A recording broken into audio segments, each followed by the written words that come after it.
Welcome ma'am. This is Rajiv. Good morning, नमस्कार। आपका स्वागत है। आवाज आ रही है मेरी आप तक? रीता मैम, आवाज आ रही है मेरी? बिल्कुल आ रही है सर, एब्सोल्युटली क्लियर। एब्सोल्युटली। मैं राजीव, हम मिलते रहे हैं पहले। और आप मुझे स्क्रीन पे देख पा रही हैं। वैसे आपको हम बड़े पर्दे पे आपको रखा गया है। और हम इस कार्यक्रम की फॉर्मली शुरुआत करते हैं और फिर हम थोड़ी गुफ्तगू करते हैं आपसे, बच्चों के लिए। जी। जी।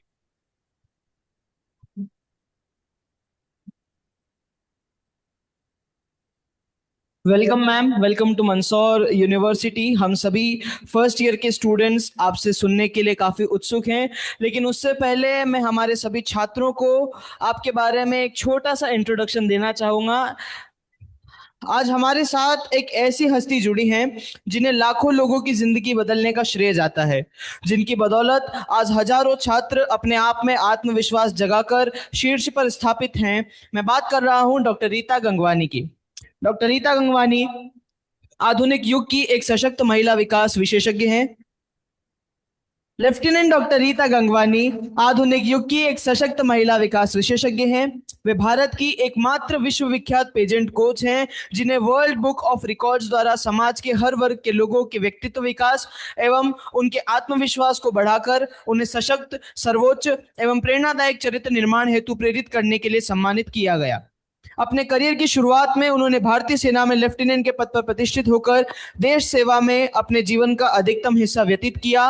1982 में अपने करियर में एक बृहद परिवर्तन के चलते आपने रिगा हाउस यानी कि Rita Gangwani house of personality transformation की स्थापना की। आपने अपने जीवन में कई लोगों को पर्सनालिटी डेवलपमेंट में सहायता की एवं उनके सर्वांगीण सामाजिक विकास में उनका सहयोग किया। एक विशेषज्ञ के रूप में आपने कई ऐसे वर्ग के लोगों की भी सहायता की जिन्हें आमतौर पर समाज के द्वारा शोषित किया गया था एवं उन्होंने अपना आत्मविश्वास खो दिया था। ऐसे में आपने समाज में एक नए क्रांतिकारी के रूप में समाज सुधार में भी अपना महत्वपूर्ण योगदान दिया। आपने अपने कार्यकाल में कई विद्यार्थियों को प्रशिक्षण दिया जिनमें मिस वर्ल्ड मानुषी छिल्लर भी शामिल हैं। इसी के साथ आपने कई बड़े कॉरपोरेट हाउसेस एवं ऑल इंडिया यूनिवर्सिटीज में अपने एक्सपर्ट इंटरेक्शन के जरिए छात्रों एवं कर्मचारियों को प्रशिक्षित किया है। 43 वर्षों की अपनी इस यात्रा में आपने कई छात्रों के मेंटर के रूप में उन्हें निर्देशित किया एवं राष्ट्रीय व अंतर्राष्ट्रीय दोनों ही स्तर पर उन्हें प्रशिक्षित किया, जिस कारण से आज भी आपके शिष्य आपको गुरुकुल के नाम से पुकारते हैं। आपको अब तक कई पुरस्कारों से सम्मानित किया जा चुका है, जिसमें world book of records, honorary doctorate of peace and humanity, star influencer, 1000 women faces of India, top 10 thinkers of India, संयुक्त राष्ट्र द्वारा ग्लोबल पीस एम्बेसडर एवं कई राष्ट्रीय एवं अंतर्राष्ट्रीय स्तर के पुरस्कार भी इस सूची में शामिल हैं। आपके द्वारा लिखित पुस्तक the beauty pageants green room को वर्ष 2017 में fashion book of the year से भी पुरस्कृत किया गया। मैम, इतनी उपलब्धियों को हासिल करने के बावजूद आपने अभी तक विश्राम नहीं लिया है और अब भी निरंतर समाज सेवा, फिर चाहे वो पिछड़े वर्ग के लोगों की सहायता करना हो या जेल के कैदियों के जीवन परिवर्तन में अपना योगदान देना हो, आप बिना रुके निरंतर चल रही हैं। आपके इन्हीं योगदानों से आप हम जैसे लाखों बच्चों के लिए एक प्रेरणा स्रोत के रूप में उभर कर आई हैं। वह आज आप हम सभी छात्रों के साथ जुड़ी हैं। मैं पूरे विश्वविद्यालय के सभी छात्रों की ओर से आपका हार्दिक अभिनंदन करता हूं और आशा करता हूं कि आपसे आज के इस सेशन में हम बहुत कुछ सीखेंगे व अपने जीवन में उसे अवश्य उतारेंगे। Lieutenant doctor Rita Gangwani ma'am, please.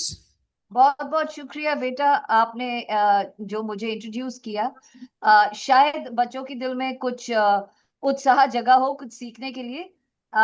मैं हैंड ओवर करती हूँ सर को। आप जो मुझसे पूछना चाहें, जानना चाहें, मैं बिल्कुल तैयार हूँ सर। जी।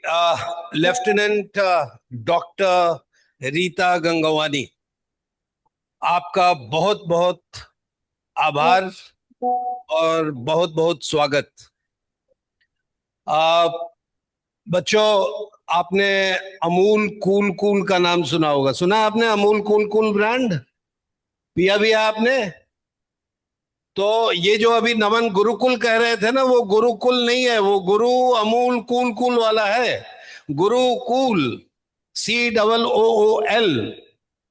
और Rita Gangwani house of personality transformation, Rita ji एक समय भारतीय सेना में लेफ्टिनेंट के पद पे, वहां पे एक महिला सिपाही, एक महिला सेना कर्मी की तरह वहां पे जोश और जुझारू व्यक्तित्व के रूप में अपना जीवन और देश को समर्पित देश की सेवा कर रही थी। और अचानक से वो ये इस Rita Gangwani house of transformation में कैसे ट्रांसफॉर्म हुई, इस यात्रा को भी हमें समझना होगा।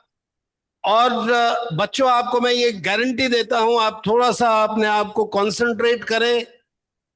और आप में ये जो बहुत प्रश्न उठता होगा कि भविष्य में क्या होने वाला है, मैं तो छोटी हूं, मैं कमजोर हूं, मेरा परिवार ऐसा है, मेरा परिवार वैसा है। बच्चे ऐसे सोच रहे हैं कि मेरे लिए तो इतना बड़ा, मुझे तो ये स्किल नहीं आता, मैं तो सरकारी स्कूल में पढ़ा हुआ हूं, मैं छोटे शहर में हूं।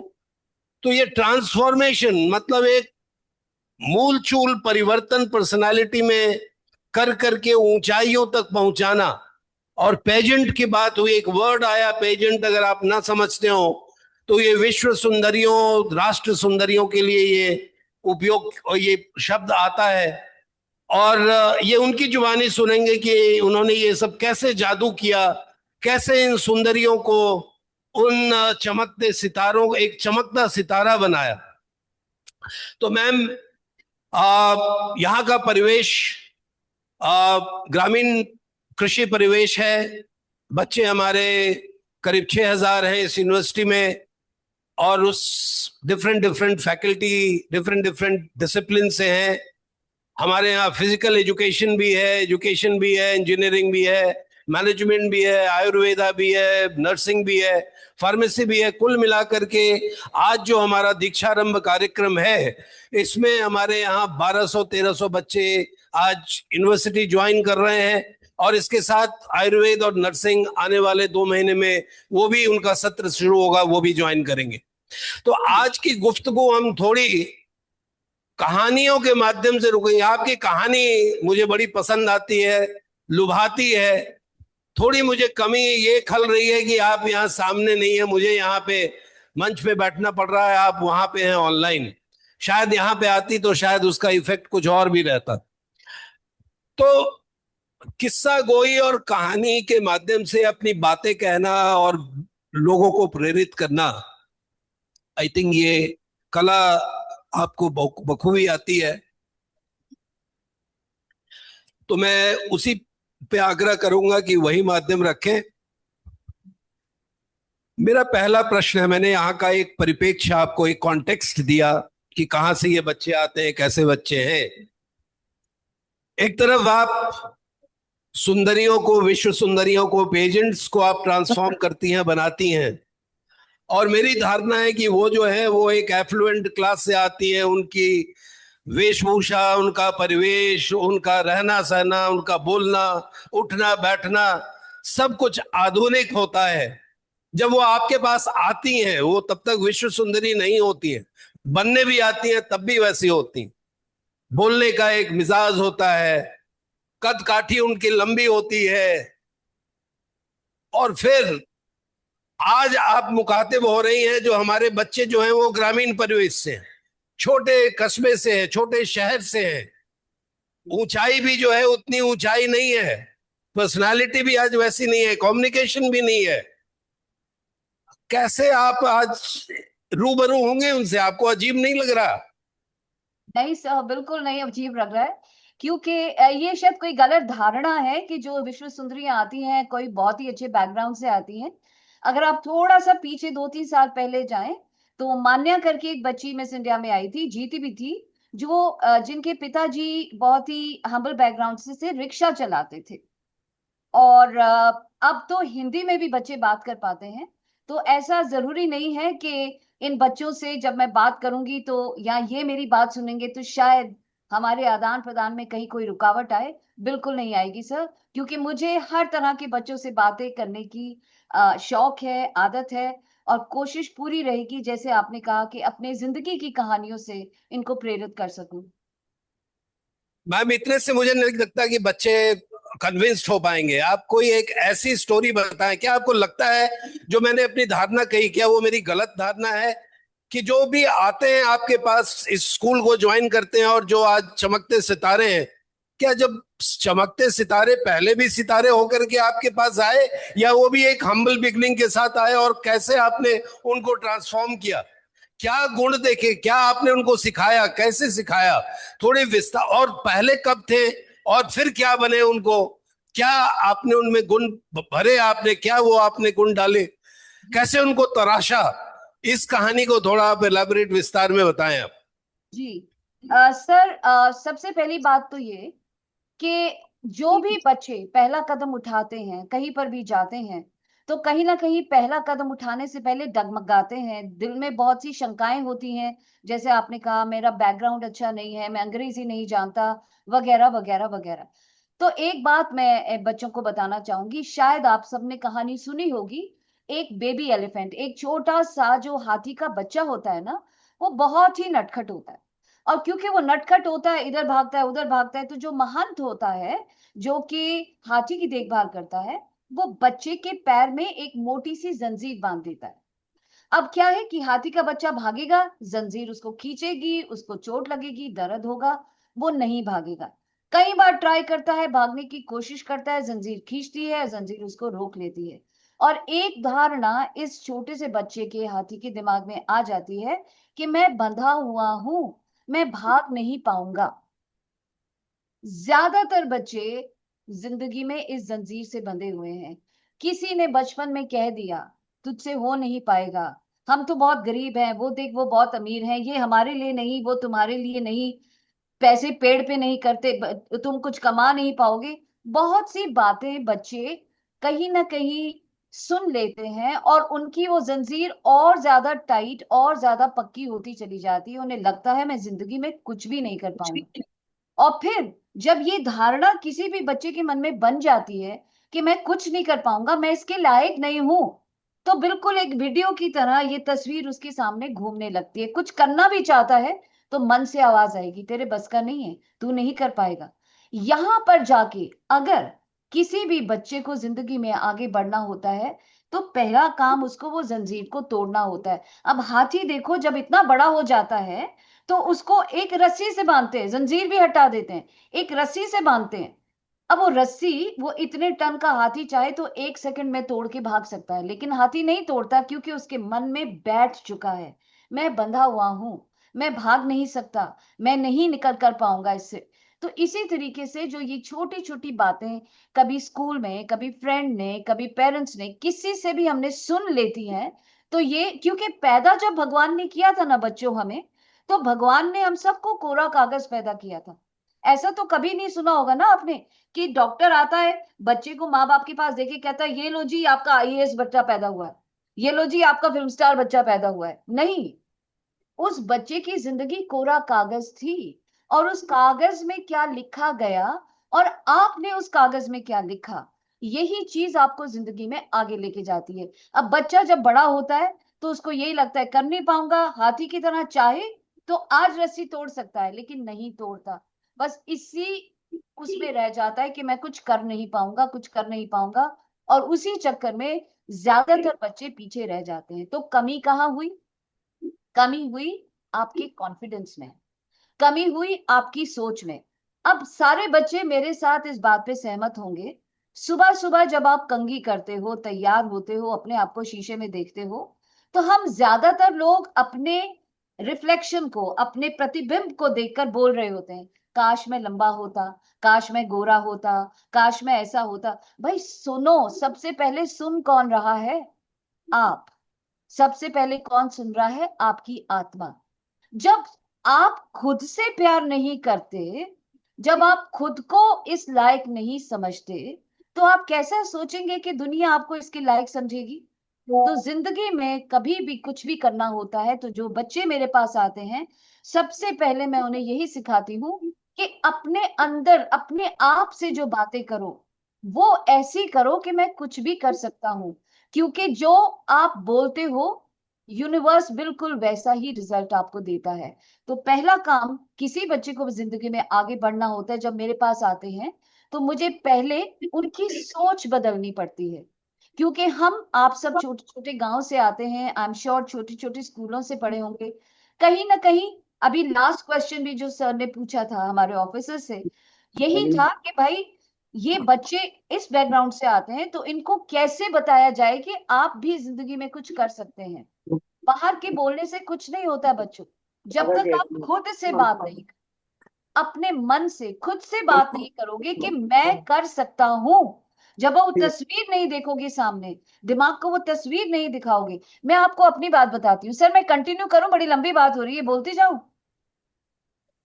सर? हैं ठीक है। सर? अरे सर मैं आप, अपनी कहानी से बताना चाहूंगी बच्चों को। जी, मैं मेरा अगला प्रश्न यही था कि जैसा आपने कहा कि ये सिर्फ दिमाग, आपकी सोच आपको सीमित बनाती है, बांधती है, और आप उसमें जकड़ते चले जाते हैं। और आपके पास जितने आपके स्टूडेंट आते हैं उनको आप एक गुण बताते हैं। जैसे आपने बताया कि आपको रोज सुबह में शीशे से देखते हो तो आपको खुद, आप अपने को देखते हो, अपने को बोलते हो, अपनी बुराई करते हो, जी अपनी कमजोरी दिखाते हो। जी तो मैं ये समझना चाहता हूं कि क्या लेफ्टिनेंट डॉक्टर रीता गंगवानी आज 42 साल की जर्नी के बाद ये वही रीता गंगवानी थी जो आज से जब उसने अपनी करियर की शुरुआत की थी? क्या वो कभी एक हाथी के बच्चे की तरह कभी वो नहीं बंधी हुई थी? और इससे एक और प्रश्न जोड़ता हूं मैं। जी मैंने कहा कि आप जो विश्व सुंदरियां बनाती हैं, तो उनकी जो कद काठी, रहन सहन, वेशभूषा सब एक अलग होता है, लंबी चौड़ी। ईश्वर ने उनको एक को एक तरह से उनको एक ब्लेसिंग देते हैं, वो एक गिफ्ट देते हैं। तो एक विश्व सुंदरी को बनाने वाली जो रीता गंगवानी जी हैं, क्या वो वैसी ही पर्सनालिटी उनके पास है, या वो ब्लेस्ड है उससे? तो इन दोनों को जोड़ करके अगर आप अपनी अपनी यात्रा बताएं तो आई थिंक बच्चों को ज्यादा समझ आएगी। बिल्कुल सर। बच्चों मैं हिमाचल प्रदेश के शहर शिमला से आती हूँ। अगर आप कभी उस तरफ गए होंगे तो अब तो वो बड़ा शहर हो गया है, लेकिन पहले बहुत छोटा शहर हुआ करता था।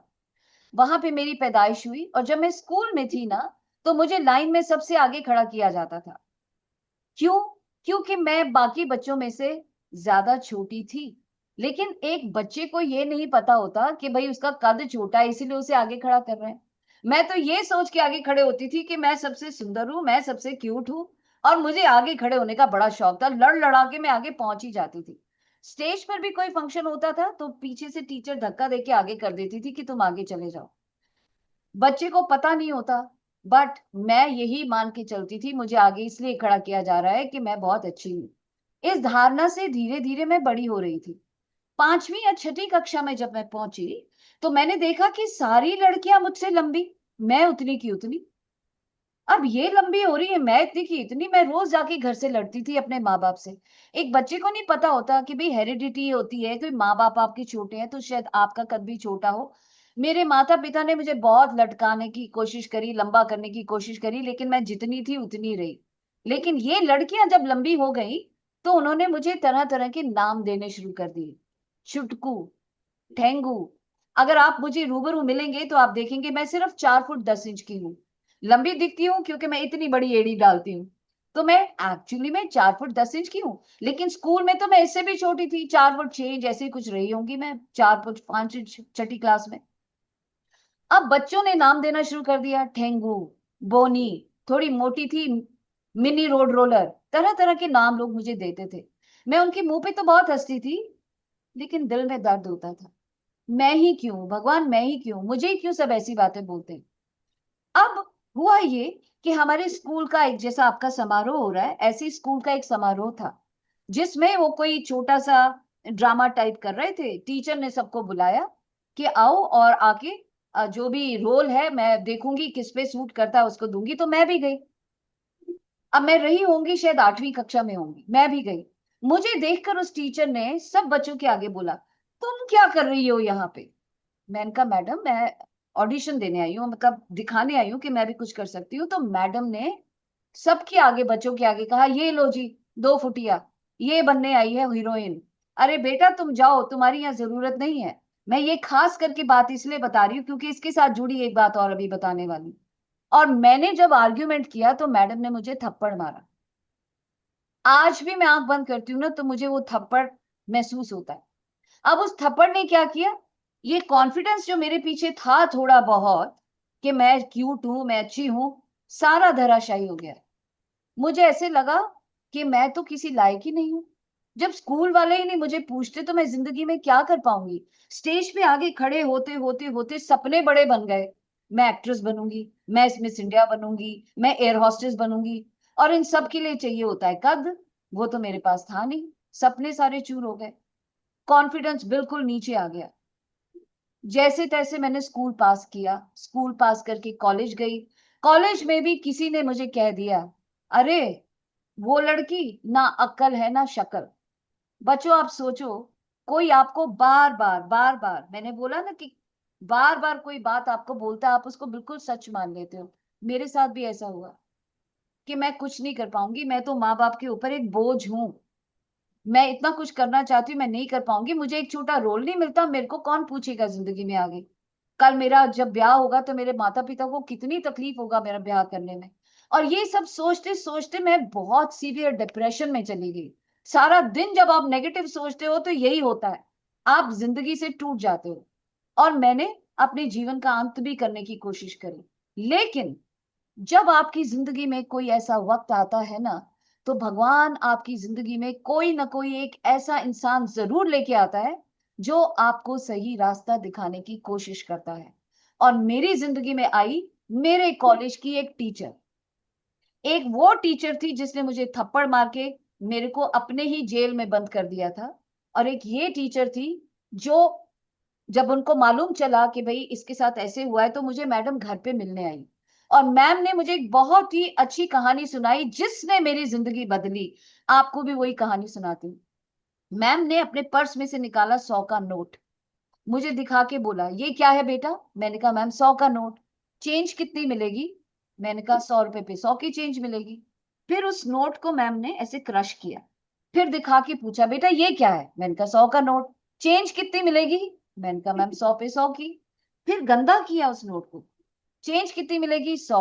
हल्का सा फाड़ा साइड से, चेंज कितनी मिलेगी 100। मैम ने कहा बेटा जिस तरीके से 100 के नोट को मैंने गंदा किया, क्रश किया, फाड़ा, बिल्कुल उसी तरीके से समाज तुम्हें छोटा बताएगा, तुम्हें क्रश करेगा, तुम्हें चीर के रख देगा। लेकिन क्या अब इस 100 का नोट 100 का था, 100 का ही रहा ना, इसकी वैल्यू तो चेंज नहीं हो गई।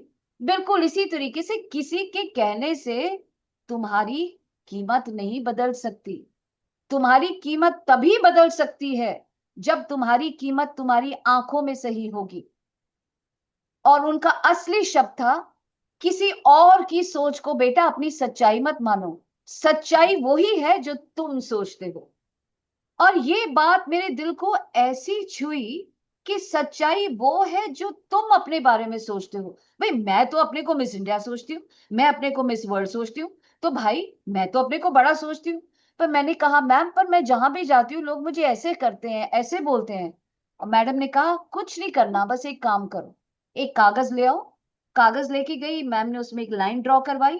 मुझे बोला एक तरफ लिखो कि तुम में अच्छा क्या है, अपनी नजर से देखना तुम में अच्छा क्या है, और अपनी नजर से ही देखना कि तुम में बुरा क्या है। तो जब मैंने वो लिस्ट बनाई तो मैम ने देखा अच्छे में 7-8 चीजें थी, बुरे में 3-4। मैम ने कहा बस कुछ नहीं करना बेटा, ये जो आईना है ना इसको बस अपनी तरफ मोड़ लो। हम क्या करते हैं, आप भी यही करते हो, हम दूसरे इंसान को देखते हैं ना उसकी अच्छी चीज देख रहे होते हैं, इसके अंदर ये है वो है, और सीधा अपनी बुराई देख रहे होते हैं, मेरे पास तो ये नहीं, मेरे पास वो नहीं। करना कुछ नहीं, बस ऐसे करके आईने को अपनी तरफ मोड़ लो, देखो मुझ में क्या अच्छा है, और जो अच्छा है उसके ऊपर काम करना शुरू करो। आप क्या सोचते हो दुनिया में सभी लोग के पास सिर्फ अच्छाई है, बुराई किसी के पास नहीं है। हर एक अगर दिन है तो रात है, काला है तो सफेद है, हाथ का ये हाथ है तो ये, हर इंसान में अच्छाइयां और बुराइयां हैं। लेकिन जो बड़े बड़े लोग हैं हमें उनकी बुराई इसलिए नहीं दिखती क्योंकि उन्होंने अपनी अच्छाइयों को इतना बड़ा बना दिया है। और मैडम ने मुझे कहा बेटा ये जो 6-7 चीजें तुमने लिखी है तुम में अच्छी है, इन पे काम करना शुरू करो, बाकी की चीजों को इग्नोर करना शुरू करो। और मैंने देखा कि हाँ, मैं भाषण अच्छा दे लेती हूँ, मैं गा अच्छा लेती हूँ, मैं ये वो, उन चीजों के ऊपर जब मैंने काम करना शुरू किया तो थोड़ा थोड़ा मेरे को आसपास के लोग जानने लगे। जो पहले मैं कतराती थी उनके सामने जाने में, अब वही ढूंढ बोलते अभी भी मुझे छुटकी थे, छुटकी कहाँ है उसको बुलाओ, वो जाएगी कॉलेज के लिए, बोलते अभी भी छुटकी थे, लेकिन एक एक अंतर आना शुरू हो गया। आज भी लोग मुझे छुटकी बोलते हैं, मैं सच बता रही हूँ, लेकिन आज मैं उन्हें क्या बोलती हूँ कि भाई ठीक है, तुम्हारी नजरों में मैं छोटी हूँ, पर मैं जानती हूँ मैं उतनी ही जमीन के अंदर हूँ जितनी जमीन के बाहर हूँ, तो मैं आपसे कहीं ऊंची हूँ। ये कहां से सोच बदली? खुद से सोच बदली। जब आप अपनी अच्छाइयों को बड़ा बना देते हो तो आपको छोटी छोटी चीजें नजर नहीं आती। और फिर जब कहते ना, एक शाहरुख खान का डायलॉग है कि जब आप किसी चीज को शिद्दत से चाहते हो तो ब्रह्मांड भी दरवाजे खोलता है। बस यही हुआ मेरे साथ। जब मैं अपनी अच्छाइयों के ऊपर काम करती करती आगे बढ़ रही थी तो एक अचानक से नजर पड़ी एक न्यूज़पेपर के ऊपर, एम्प्लॉयमेंट न्यूज उसका नाम था, और उसको मैंने पढ़ा, 1973 की बात कर रही हूँ। उस पे लिखा हुआ था headline, wanted women in the army, हमारे भारतीय सेना में महिलाओं का दाखिला खुल गया है। और बस उसको देखकर मेरे मन में एक आस जगी कि मैं कुछ कर सकती हूँ, लेकिन मुझे अंदर बड़ा डर था कि मैं पढ़ूंगी तो नीचे जरूर लिखा होगा 5 फुट 10 इंच, 5 फुट 6। लेकिन मैंने जब वो पढ़ा तो बस एक इम्तिहान देना था, कॉम्पिटिटिव इम्तिहान देना था, और मुझे लगा कि ये भगवान ने मौका मुझे दिया है कि मैं अगर कुछ कर सकती हूँ तो करूंगी। बहुत मेहनत करी, मैं उस एग्जाम में बैठी, मेरिट लिस्ट में फंस आई, इंडियन आर्मी ज्वाइन करी, टफ से टफ ट्रेनिंग पास करी, और हिमाचल प्रदेश की अपने यूनिट की पहली महिला ऑफिसर बनकर बाहर आई। और ये तभी पॉसिबल हुआ बच्चों, जब मैंने खुद पे विश्वास किया। मैंने ये जाना जिंदगी में कि कोई फर्क नहीं पड़ता कि तुम्हारे सर और तुम्हारे पैर के बीच में क्या है, फर्क पड़ता है कि तुम्हारे सर और तुम्हारी चिन के बीच में क्या है और आप इसको कैसे यूज करते हो। बस जिस दिन आपने खुद से ये बोलना शुरू कर दिया कि मैं कर सकता हूं, मैं कर सकती हूं, अपने अंदर से चेंज आना शुरू हो जाएगा। बाहर की दुनिया कुछ भी बोले, लेकिन जब आपको खुद के अंदर विश्वास होता है तो आप हर चीज पूरी करते हो। और भगवान आपके सपने कभी तोड़ता नहीं है, याद रखना। भगवान कभी किसी के सपने नहीं तोड़ता। भगवान उसको सीधे हाथ से नहीं पूरा करेगा ना, तो घुमा के पूरा करेगा। ठीक है, मैं इस मिस इंडिया बनना चाहती थी, मैं एक्ट्रेस बनना चाहती थी, मैं एरोसिस बनना चाहती थी, ठीक है नहीं बन पाई, लेकिन बना रही हूं, उससे भी बड़ा मुकाम मुझे भगवान ने दिया। और ये कहां से आया? ये तभी आया जब मैंने अपनी सोच को बदला। अगर मैं उस टीचर की सोच के साथ रह जाती कि तुम क्या कर सकती हो जिंदगी में, तो शायद मैं आगे नहीं बढ़ पाती। एक कहानी आपने सुनी होगी, ये फ्रॉग्स को हिंदी में बोलते हैं मेंढक। मेंढकों की रेस हो रही थी, और रेस क्या थी, खंबे के ऊपर चढ़ना था मेंढकों को, जो सबसे ऊपर चढ़ जाएगा वो जीत जाएगा। अब ये मेंढक चढ़ रहे हैं, उनकी बॉडी वैसे ही इतनी स्लिप करती है क्योंकि वो बहुत ही चिपचिपी बॉडी होती। अब वो ऊपर चढ़ रहे हैं, खंबे के गिर रहे हैं, चढ़ रहे हैं, गिर रहे हैं, चढ़ रहे हैं, गिर रहे हैं, कोई भी ऊपर नहीं चढ़ पा रहा था। लेकिन एक मेंढक ऐसा था जो धीरे धीरे ऊपर चढ़ रहा था। अब उसको देख के बाकी के मेंढक ऐसे देख रहे हैं और उसको अब आपस में बात कर रहे हैं, देख अभी गिरेगा, अभी गिरेगा, देख बस अब गिरने ही वाला, अब गिरने ही वाला है। और वो ऐसे नीचे देखता, फिर ऊपर चढ़ता जाता, ऊपर पहुंच गया, जीत गया, नीचे आए तो सब भागते हुए गए उसके बाद, भाई तूने ऐसा क्या किया कि तू जीत गया? तो वो जवाब ही ना दे। तो उसके दोस्त ने बोला ये क्या जवाब देगा, ये तो बहरा है। कहानी से शिक्षा ये मिली कि जब लोग बोल रहे थे ना ये गिरेगा ये गिरेगा, वो नीचे से ऐसे कर रहे थे तो उसे लग रहा था कह रहे तू चढ़ जा तू चढ़ जा, और वो चढ़ गया। तो मॉरल ऑफ द स्टोरी कि कान बंद कर लो।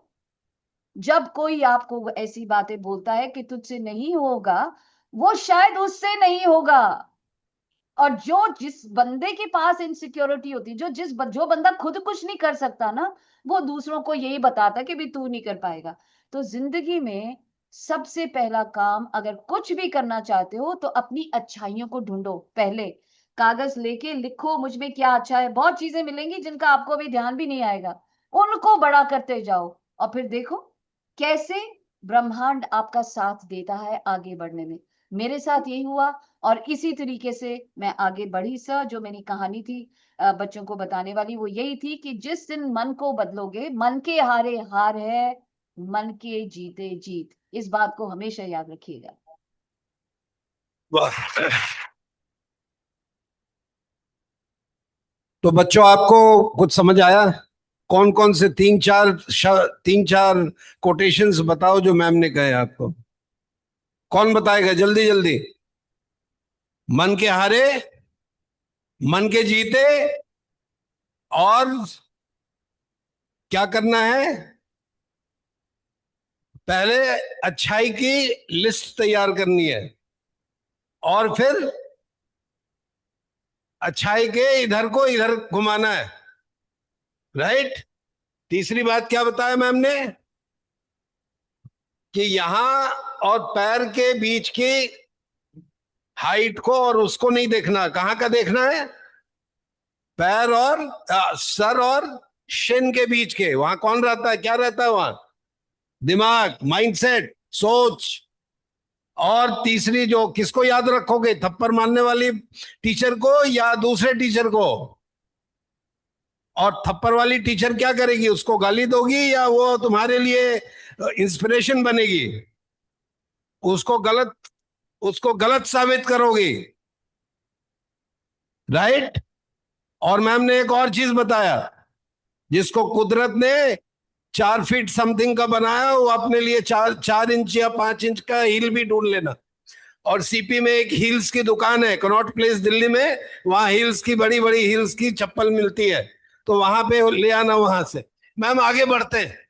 जी सर। आई थिंक तो आपने कहा कि ठीक है, अच्छाई सोच लिया, सबको आपने बना दिया। एक जो है कि एम्बिशन के बाद सक्सेस, तो सक्सेस क्या है? और दूसरी, अगर ये चीजें अगर हम ध्यान में रखें कि मुझे डिटर्मिन्ड है कि मेरे में ये अच्छाइयां हैं, सक्सेसफुल है, तो जरूरी नहीं है कि उसके पास फेलियर ना हो। फेलियर्स भी आती हैं। आपने तो ब्यूटी पेजेंट्स को देखी है, एक से एक अच्छे फाइनल राउंड में जाकर के वो कहीं ना कहीं किसी कारण से वो रह जाती हैं।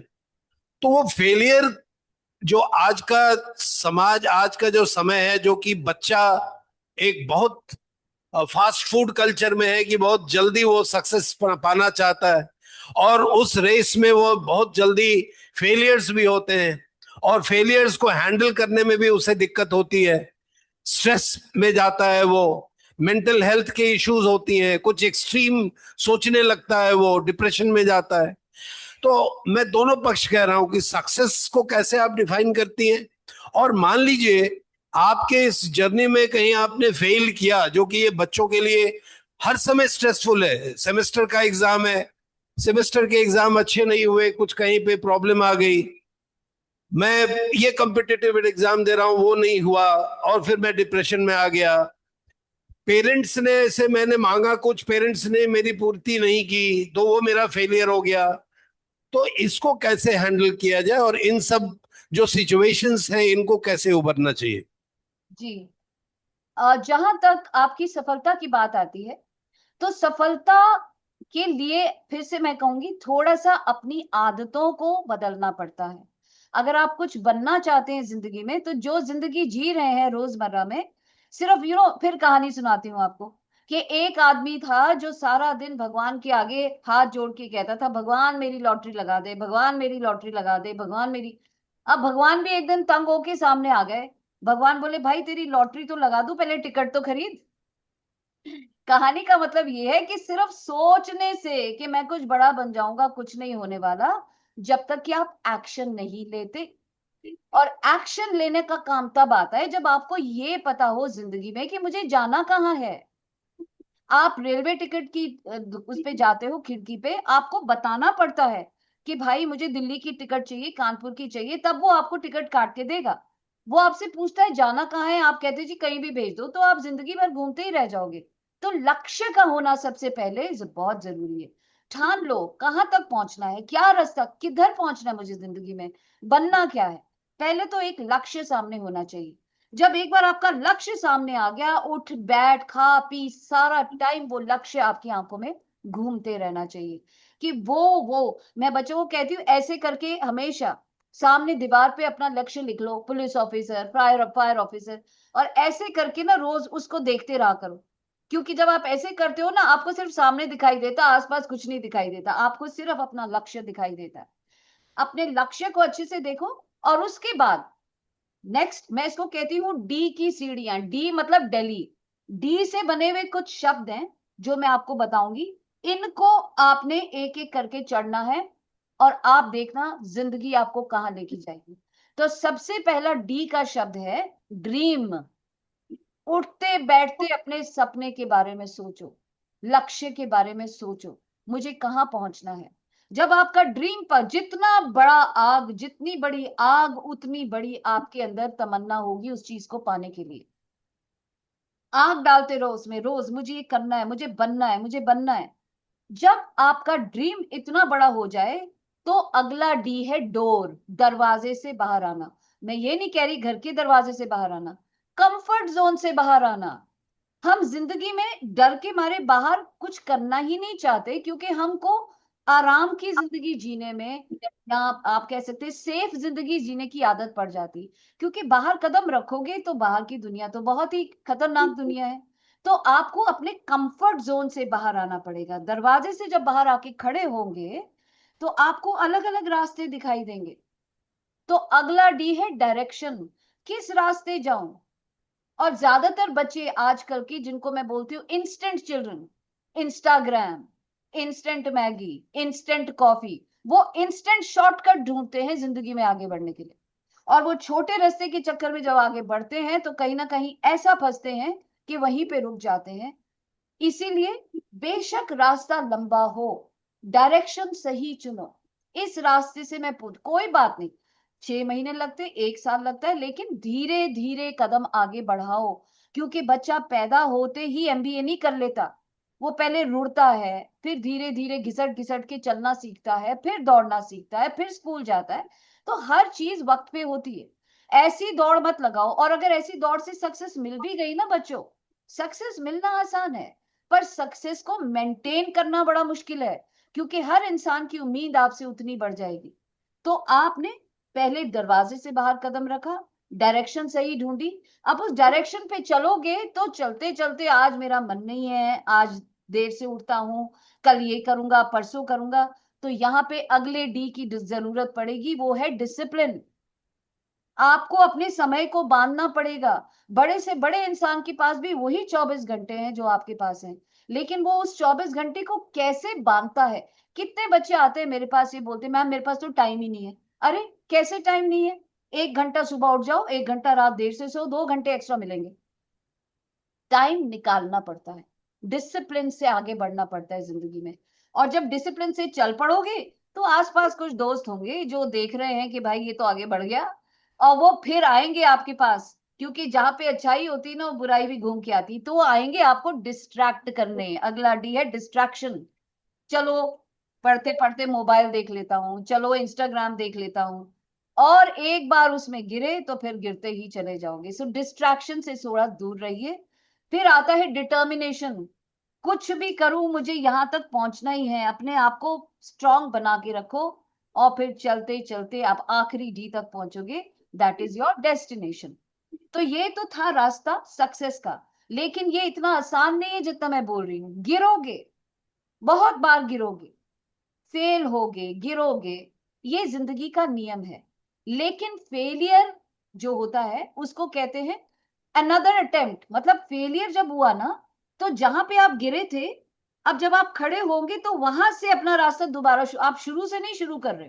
फेलियर आधे रास्ते में आया, फिर वहां से खड़े हुए तो आधा रास्ता ऑलरेडी पार कर चुके थे। लेकिन कुछ बच्चे क्या करते हैं, जब फेल होते हैं जिंदगी में, मैं भी हुई हूं, जब आप फेल होते हो तो हम इतना नीचे गिर जाते हैं, इतना डिमोटिवेट हो जाते हैं कि हम उठने की कोशिश ही नहीं करते। ना यार रहने दे, मुझसे नहीं होगा। आपको एक फुटबॉल की तरह, वॉलीबॉल की तरह बनना होगा। जितना जोर से नीचे पटका, उतनी तेजी से उछल के खड़े हो गए। क्योंकि अगर आप नीचे गिरे रह जाओगे, क्रिकेट बॉल की तरह किसी को आना पड़ेगा, उठाना पड़ेगा, फिर आपको फेंकना पड़ेगा, फिर आगे जाके रुक जाओगे। नहीं, जिंदगी में फेलियर भी जरूरी है। क्यों? क्योंकि फेलियर आपको एक्सपीरियंस देता है। फेलियर आपको सिखाता है कि कहाँ गलती हुई, और उस गलती को सुधार कर आप आगे बढ़ते हो। सबसे बड़ी जिंदगी में गलती यही है कि आप वही गलती बार बार दोहराते हो। गलती इसलिए की जाती है, गलती इसलिए होती है कि हम उस गलती से सीखें। तो फेलियर होना भी जरूरी है, लेकिन फेलियर का मतलब ये नहीं कि आगे। सर ने बात कही कि कई बार आप अपने पेरेंट्स को ब्लेम करते हैं कि मेरे माता पिता की वजह से मैं ऐसा हूं, मेरे माता पिता जी ने मुझे ये रास्ता नहीं दिया। मैं आपको एक बात बताऊं, जिंदगी में आप जो भी बात कर रहे हो, जो भी कर रहे हो ना, कभी भी माता पिता को दोष मत देना। माता पिता ना एक पतंग की तरह होते हैं, आप पतंग की तरह हो, माता पिता एक डोर की तरह है। जब वो आपको हवा में छोड़ते हैं, आपको जिंदगी में छोड़ते हैं, तो पतंग को, डोर को खींच के रखना पड़ता है, नहीं तो कोई ना कोई आके आपकी पतंग काट देगा। माता पिता का काम है उस डोर को खींचते रहना, आपको सही रास्ता दिखाना, ताकि आप और ऊंचा उठो, और ऊंचा उठो। और आपके माता पिता वही कर रहे हैं जो उनके माता पिता ने उन्हें सिखाया। तो इसीलिए अपने माता पिता को दोष ना दो। अगर आपको लगता है कि कहीं चीज में आपको उधर से कमी आई, तो आप उस चीज को पूरा करने की कोशिश करो, लेकिन माता पिता का ट्रस्ट जीतना बहुत जरूरी है। माता पिता का, उनको अपना कार्य दिखाना बड़ा जरूरी है कि अगर आप कुछ अलग करना चाहते हो तो पहले उनको जीतना पड़ेगा कि हाँ ये कर सकता है, तभी सपोर्ट मिलता है। आप आज ये चीज ट्राई करते हो, फिर वो छोड़ देते हो आधे में, फिर नई चीज ट्राई करते हो, वो आधे में छोड़ देते हो, फिर तीसरी, फिर आधे में छोड़ देते हो। तो माता पिता का तो दोष नहीं है ना कि वो साथ नहीं देते। लेकिन अगर आप जो भी कार्य हाथ में उठाते हो उसे पूरा करते हो, 100% उसमें अपनी मेहनत डालते हो, तब माता पिता भी आपका साथ देते हैं। और मैं फिर से कहूंगी, जिंदगी में गिरना जरूरी है, बहुत जरूरी है, लेकिन गिर के उठना उससे भी ज्यादा जरूरी है। Sir, I hope that answers your question. Thank you ma'am. एक छोटा सा प्रश्न है इसके पहले कि मैं, अगर क्वेश्चंस है बच्चों के पास तो वो आमंत्रित करूंगा। आपकी ये ट्रांजिशन जो आपने सेना को छोड़ करके, और ये फिर ये जो ट्रांसफॉर्मे, आपने एक इंस्टीट्यूट, पर्सनालिटी ट्रांसफॉर्मेटिव इंस्टीट्यूट किया, और इसकी शुरुआत की, और ये क्या था, रीजन क्या था इसके पीछे? और ये दोनों अगर सर्विसेज को देखें तो ये ट्रांसफॉर्मेशन आपको कितना सेटिस्फैक्शन दे रहा है? एक तरह, और खास करके अब मैं देख रहा हूं कि आपने अब अपने ऑडियंस को भी बहुत चेंज कर दिया। एक तरफ आप ब्यूटी पेजेंट्स को कर रही थी, अब तो आप डेफ को भी कर रहे हैं, कॉर्पोरेट्स को भी कर रही हैं। तो इसको कैसे, और ये करियर चेंज के लिए या डायमेंशन के लिए बच्चों के लिए क्या मैसेज है आपको? जी, सर, सबसे पहले ये ट्रांजिशन कैसे हुआ। आर्मी में हमें एक सब्जेक्ट लगता है OLQ, ऑफिसर्स लाइक क्वालिटीज, जिसमें हमने उठना बैठना, तहजीब, कपड़े कैसे पहनने हैं, लोगों से कैसे मिलना है, ये सिखाया जाता था। तो जब मैं घर जाती थी और अपने सहेलियों को देखती थी तो ये तहजीब उनमें नहीं थी। तो कहीं ना कहीं वहीं से मुझे मन में आया कि जो मैंने सीखा, अगर मैं ये चीज इन बच्चों को जिनके पास ये नहीं है सिखाऊं, तो जिंदगी में बहुत आगे बढ़ पाएंगे। जब मैंने शुरुआत की थी सर, तब कंप्यूटर्स भी नहीं थे। और अगर कोई पर्सनालिटी डेवलपमेंट की बात भी करता था, तो पेरेंट्स यही सोचते थे कि बस ये मॉडरेट जैसा बना के बच्चे को दे देगी, तो पेरेंट्स भी नहीं भेजते थे। शुरुआत में बहुत स्ट्रगल किया मैंने, थोड़े थोड़े बच्चों को लेकर शुरुआत करी, और धीरे धीरे करते करते करते अब कंप्यूटर्स आ गए, हम ग्लोबलाइज्ड हो गए, बच्चों की प्लेसमेंट बाहर होने लगी। तो बाहर के मुल्कों में, अब क्योंकि इंडिया में एक ये बहुत बड़ी धारणा रही है पेरेंट्स के बीच में कि आपके पास एक डिग्री का होना बड़ा जरूरी है, तो वो बच्चों को डॉक्टर, इंजीनियर इस तरफ में ज्यादा पुश करते थे। लेकिन अगर मैं बच्चों से पूछूं कि बच्चों, अगर मैं आपको एक दुकान पे लेके जाऊं और दुकान में शेल्फ के ऊपर 10 साबुन रखें, एक भी साबुन पहचाना हुआ नहीं है, बट वो लिपटे पड़े हैं रंग बिरंगे कागजों के बीच में, मैं आपसे कहती हूँ इनमें से कोई एक साबुन उठा लो, आप कौन सा उठाएंगे?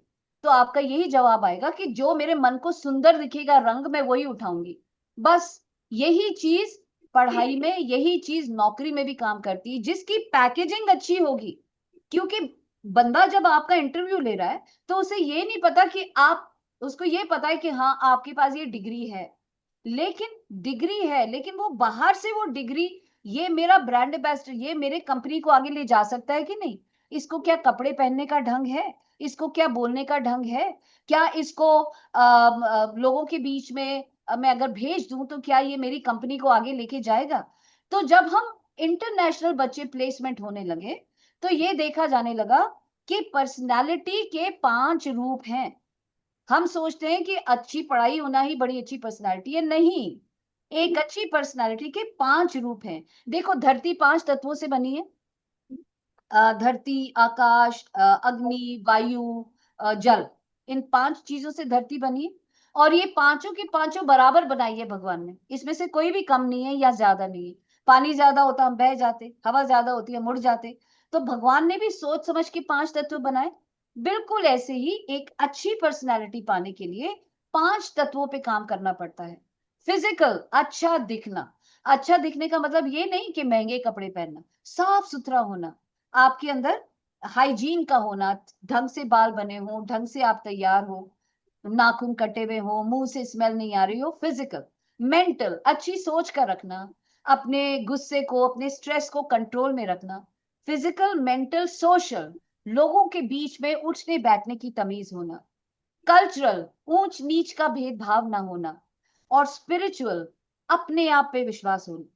जब इन 5 चीजों के ऊपर कोई इंसान काम करता है, तब उसकी पूरी पर्सनालिटी ऐसी बनती है कि वो जिंदगी में कहीं भी जाए, चाहे वो आगे की पढ़ाई के लिए बाहर जाए, चाहे वो किसी जॉब में जाए, चाहे वो ब्यूटी पैजेंट में जाए, कहीं भी जाए, ये 5 तत्व आपकी जिंदगी में हर जगह काम आएंगे। तो पढ़ाई के साथ साथ आपको अपनी पर्सनालिटी पे भी काम करना बहुत जरूरी है। जैसे जैसे आपको सिखाया जाता है, मैं देखती हूँ बच्चों को सिखाया जाता है लेकिन वो करते नहीं।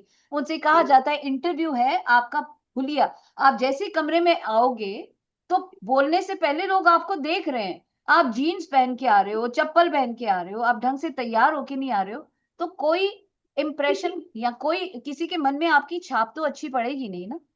तो बहुत इंपॉर्टेंट है कि आप हर तत्व पे काम करें। तो जब मैं बाहर आई, स्टूडेंट से शुरू हुई, फिर यही चीज सिखाने के लिए कंपनीज बुलाने लगी कि हमारे कंपनी के लोगों को भी ये बातें सिखाइए। करते करते स्कूल से कॉलेज, कॉलेज से आगे, फिर जो बच्चे हमारे भारत को बाहर रिप्रेजेंट करते हैं, विश्व सुंदर सुंदरियां या मिस्टर इंडिया हो गए, मिस इंडिया हो गए, मिसेस इंडिया हो गए, वो भी बाहर भारत, वहां उनको उनके नाम से नहीं जाना जाता, वहां उन्हें भारत के नाम से जाना जाता है। तो जो संस्कार हम में है, जो हमारी सोच है, उसको किस तरीके से हमको बाहर लोगों को दिखाना है, ये सारी चीजें जब मेरे को मन में आया। और कितने ऐसे बच्चे हैं जो कि देखने में उनको ना, जैसे किसी ने अभी बताया आपको मेरे परिचय में, कि कितने ऐसे बच्चे हैं जो सुन नहीं सकते, देख नहीं सकते, थोड़े से विकलांग हैं, या ऐसा उनके साथ कोई प्रॉब्लम है, तो समाज उनकी कोई कीमत ही नहीं करता। लेकिन वो, भगवान जब एक चीज लेता है ना किसी से, तो बाकी की चीजें भर भर के देता है। और ऐसे बच्चे जिंदगी में बहुत कुछ कर सकते हैं। तो ये छोटी छोटी सोचों को ध्यान में रखते हुए मैंने सोचा कि आर्मी में मैं सिर्फ एक लिमिटेड लोगों तक पहुंच सकती हूँ, लेकिन आर्मी से बाहर मैं ज्यादा लोगों तक पहुंच सकती हूँ। तब मैंने आर्मी से वॉलंटरी रिटायरमेंट लिया और मैं इस फील्ड में आई। हाँ, वहां मैंने वर्दी में सर्व किया अपने भारत को। यहाँ मैं बिना वर्दी के सर्व कर रही हूँ, क्योंकि आज भी मेरा एक ही मकसद है कि जब लोग भारत का नाम लें और जब हमारे युवाओं का नाम लें, तो हमारे युवा उनके लिए एक मिसाल बने, मिसाल बने।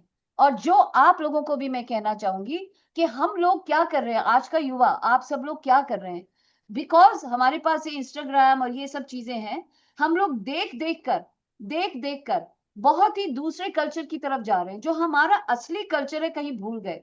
मैं स्कूल में बच्चों से पूछती हूँ बिंदी क्यों लगाते हैं, अच्छा मंगलसूत्र क्यों मम्मी डालती है, अच्छा हम लोग को प्यार लग जाता है किताब को तो हमें उसको क्यों माफी मांगनी चाहिए। तो ढंग का जवाब नहीं होता।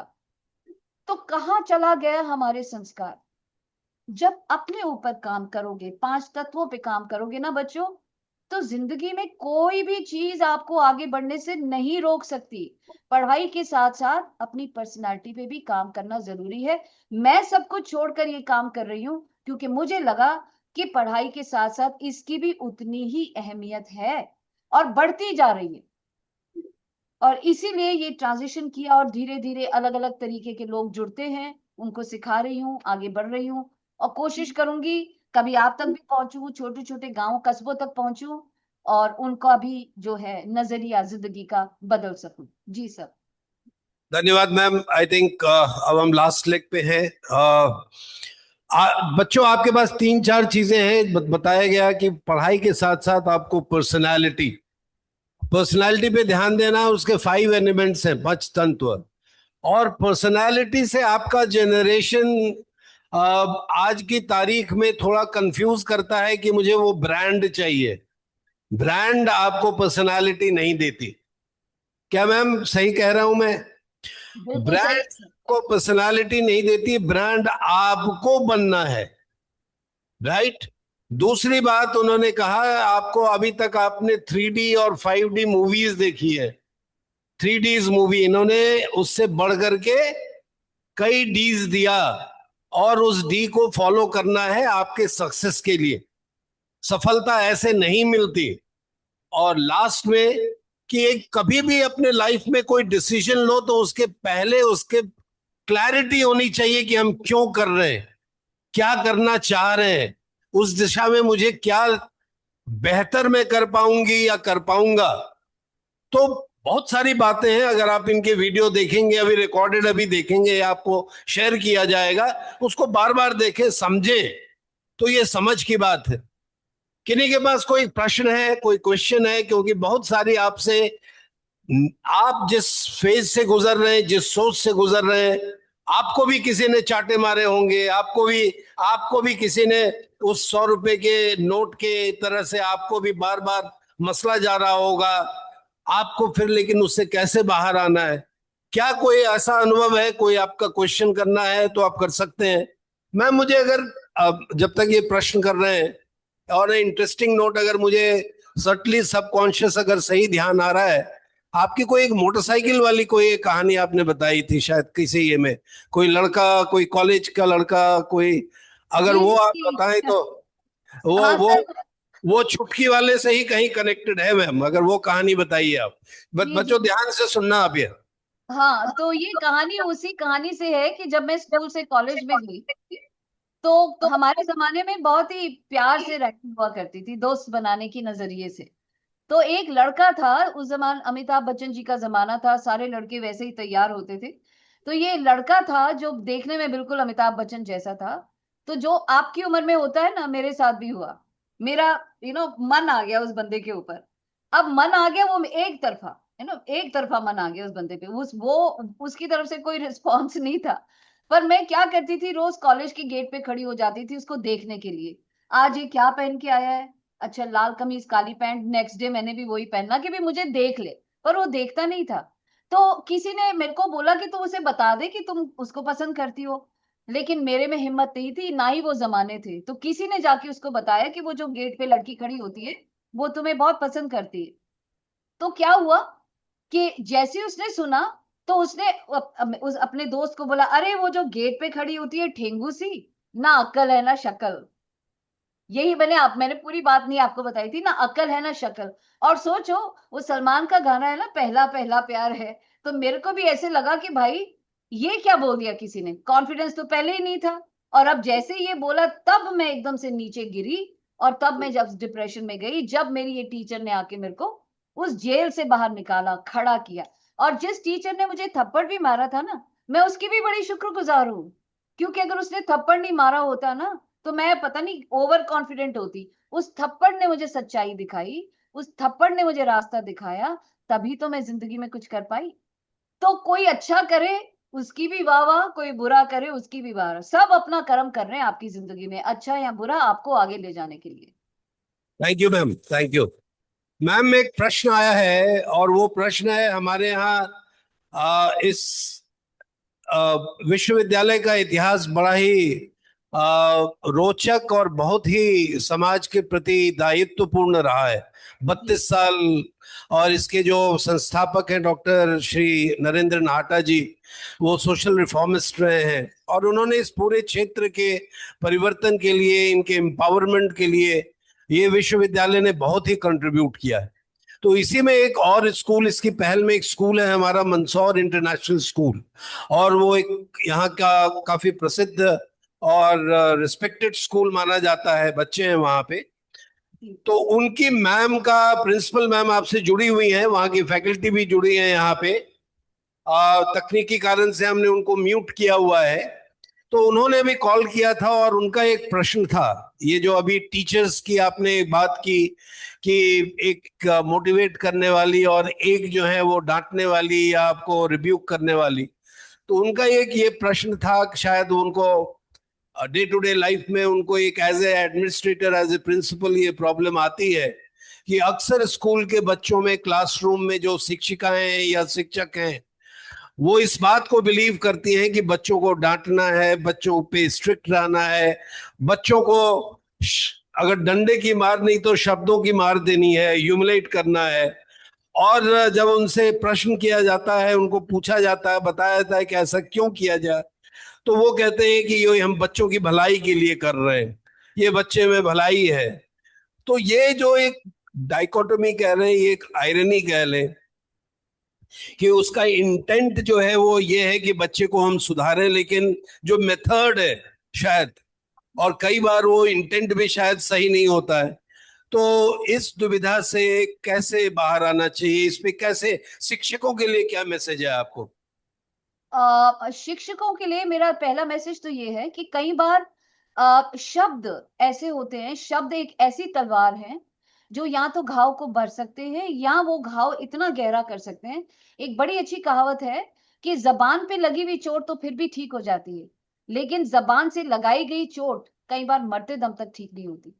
तो पहला काम हम शिक्षकों को रिस्पॉन्सिबली अपने शब्दों को यूज करना है। हमारे पास राइट ऑफ स्पीच तो है, हम कुछ भी बोल सकते हैं, लेकिन आप एज अ शिक्षक कल आप उनके लिए एक उदाहरण बनेंगे। जैसे मेरी टीचर जो थी मेरे लिए एक उदाहरण है, बिल्कुल वैसे ही आपने एक ऐसी शिक्षिका बनना है कि कल बच्चे जब आपको याद करें तो आपको आपके गुणों के लिए याद करें और ये सोचे कि मुझे ऐसे बनना है। तो सबसे पहले कुछ भी बोलने से पहले आप पहले अपने शब्दों को देखो कि आप बोल क्या रहे हैं, उन शब्दों से बच्चे के अंदर क्या प्रभाव पड़ेगा।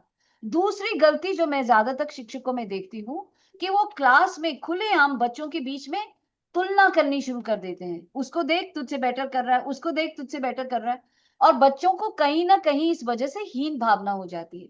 हाँ, कुछ बच्चे पीछे हैं, जो कहते ना, एक कहानी है कि एक कुछ बच्चे एक मनी प्लांट की तरह है, फट से बड़े हो जाते हैं, और कुछ बैम्बू की तरह है, कुछ टाइम लगाते हैं। हर एक एक तरीके से या एक स्पीड में नहीं सीखता। तो बहुत इंपॉर्टेंट है कि अगर बच्चे से कुछ बोलना भी हो तो सबके आगे ना बोलें, बच्चों को साइड में ले जाएं, अलग से बात करें, पेरेंट्स के साथ अलग से बात करें। सबके आगे, जैसे उस टीचर ने मुझे थप्पड़ मारा था, ऐसे बच्चे के साथ कभी ना करें, नहीं तो शायद मुझे तो एक अच्छी टीचर मिली निकालने के लिए, उस बच्चे को वो टीचर ना मिले। और तीसरी सबसे बड़ी चीज जो हमारी टीचर्स में आजकल कमी है, वो है पेशेंस की। हमारे अंदर पेशेंस को हिंदी में मुझे नहीं पता क्या कहते हैं। पेशेंस मतलब हमारे अंदर धैर्य, धैर्य। धैर्य बहुत कम रह गया है। मतलब हम चाहते हैं कि फटफट फटफट चीजें हो जाएं, ऐसा नहीं होता। हर एक इंसान, हर बच्चा एक सा नहीं होता। धीरे धीरे धीरे धीरे हाथ पकड़ते हुए जब आप बच्चे के साथ आगे बढ़ेंगे, अपने शब्दों को सही रखेंगे, कंपैरिजन नहीं करेंगे, और बच्चे की पर्सनालिटी को समझेंगे। कोई बच्चे देखकर सीखते हैं, कुछ सुनकर सीखते हैं, कुछ महसूस करके सीखते हैं। आपको सिर्फ आइडेंटिफाई करना है कि क्लास में बच्चों को पढ़ाते वक्त क्या मेथड यूज करना है, क्या शब्द यूज करने हैं। कहने को तो बहुत सारी बातें हैं सर, पर इस थोड़े से समय में मैं उनको विस्तार से नहीं इस वक्त समझा पाऊंगी। नहीं, लेकिन आपने जो 3 पॉइंट्स बोले, इससे एक मैसेज बहुत क्लियर है कि हमें किस तरह से उनको ट्रीट करना है और क्या हमारे भाव होने चाहिए, उसका मेथड क्या होना चाहिए। अगर इंटेंट आपका सही है, फिर भी उसके method is very very important. Any other question, any student?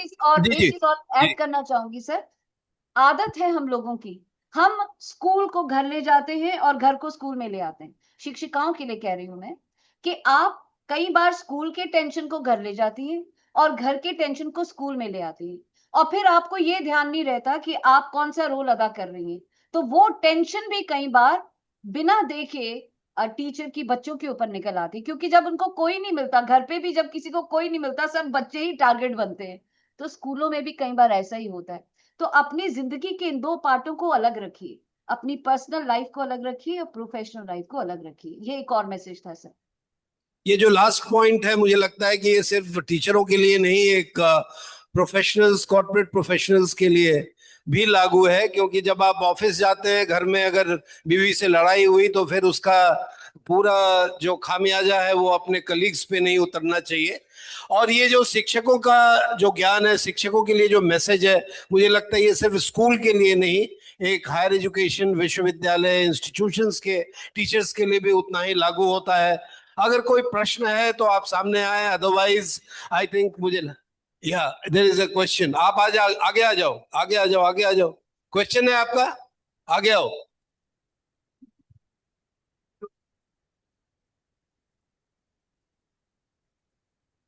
मेरे सामने। जी बेटा। Good afternoon, respected ma'am. I'm a student from CSE department. My name is Neha Anjana. I'm really grateful to have such a great opportunity to ask a query. Ma'am, I want to know what habits should a student develop during a college that can make a real difference in their future? एक ही सबसे बड़ी habit है, मैं पहले भी बोल चुकी हूँ, आपको अपने पूरे दिन को कॉन्शियसली डिवाइड करना पड़ेगा। कई बार आपसे कहा जाता है कि फ्यूचर अच्छा करना है तो पढ़ते रहो पढ़ते रहो, वो भी गलत है। All work and no play can make Jack a dull boy, एक बहुत बड़ी धारणा है। सो आपको अपने 24 घंटे को अच्छे पार्टों में बांटना है।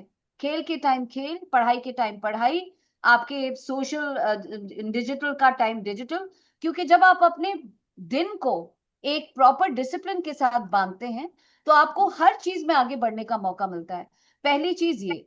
और दूसरी चीज बहुत इंपॉर्टेंट है कि जो भी आपको स्कूल या कॉलेज में पढ़ाया जाता है उसको एक बार घर में सोने से पहले शॉर्ट में जरूर रिवाइज कीजिए। मैं भी यही करती थी, डेली रिवाइज कीजिए, शॉर्ट फॉर्म में रिवाइज कीजिए, ताकि नेक्स्ट डे जब आप स्कूल में आए तो वो बिल्कुल फ्रेश हो और आप उस पॉइंट से आगे बढ़े। और करियर में आगे बढ़ने के लिए फिर से बार बार यही कहूंगी कि भागने की कोशिश मत कीजिए, छोटे छोटे कदम लेके आगे बढ़िए। कुछ भी करना है जिंदगी में, पहले अच्छे से उस चीज को स्टडी कीजिए कि ये आपकी लायक है भी कि नहीं। कितने बच्चे मेरे पास आते हैं विश्व सुंदरी बनने के लिए, लेकिन उनमें वो क्वालिटीज ही नहीं है जो उन्हें आगे ले जाए। तो मुझे उनको बोलना पड़ता है कि बेटा ये क्वालिटीज जो आपके अंदर हैं, ये इस करियर के लिए नहीं है, ये इस करियर के लिए है। तो आपको कई बार खुद को भी झांक लिए देखना होता है कि मैं जिस रास्ते पे जा रहा हूँ, क्या वाकई मैं उसके लिए बना हूँ, क्या मेरी क्वालिटीज उसके साथ मैच करती हैं। तब तो आप आगे बढ़िए, जी नहीं तो कॉन्शियसली ढूंढिए, किसी से पूछिए कि कौन सा रास्ता आपके लिए सही है। बहुत सारी ऐसी बातें हैं जो स्टूडेंट लाइफ में ध्यान रखनी है, पर सबसे इंपॉर्टेंट जो मैंने की थी वो थी time management. Time management, time पर उठो, टाइम पे सो। हर चीज अगर टाइम पे करोगे तो आप कहीं भी जिंदगी में पीछे नहीं रह पाओगे बेटा। मेरे को एक इससे बहुत अच्छी एक शेर याद आया। आप सब फ्रीज हो गए हो, पता नहीं आपका फ्रोजन है, हाँ अब थोड़े हिले। सो देखिए, एक आपकी बात से मुझे एक बहुत अच्छा शेर याद आया समय के ऊपर, कि वक्त वक्त की बात है। समय को वक्त कहते हैं।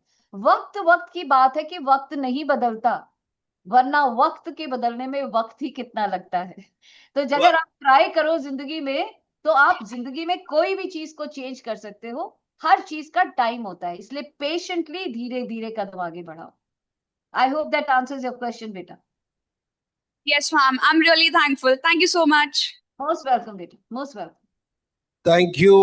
आई थिंक एनी क्वेश्चंस? ओके।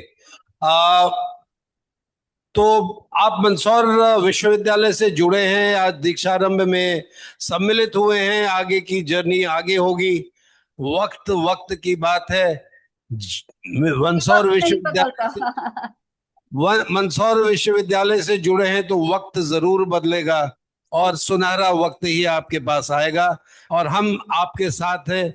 और सही में मैडम, आपने आज बहुत ही अच्छा मार्गदर्शन किया इनका, और मुझे पता था कि आपको सुनकर के ये बच्चे प्रेरित होंगे, मोटिवेटेड होंगे, और आपने समय दिया। और मुझे लगता है कि कभी आने वाले भविष्य में मौका लगा तो डेफिनेटली एक बार मंदसौर की साफ सुथरी हवा, हरियाली, हरियाले वातावरण और यहाँ के जो नदियां, झरने, पहाड़, इसको देखने के लिए जरूर आए, आपको बहुत ही अच्छा लगेगा। और इंसिडेंटली यहाँ अफीम के पकौड़े भी खाए जाते हैं।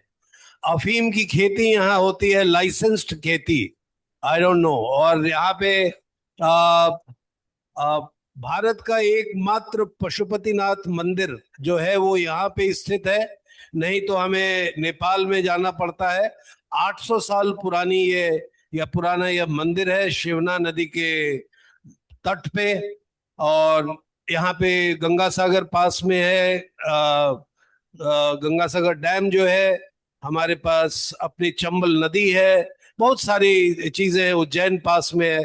तो आपको आना अच्छा लगेगा, आपको हम आपकी प्रतीक्षा करेंगे। बहुत बहुत धन्यवाद, बहुत बहुत शुभकामनाएं आपको, धन्यवाद। Thank you sir, thank you. Good day every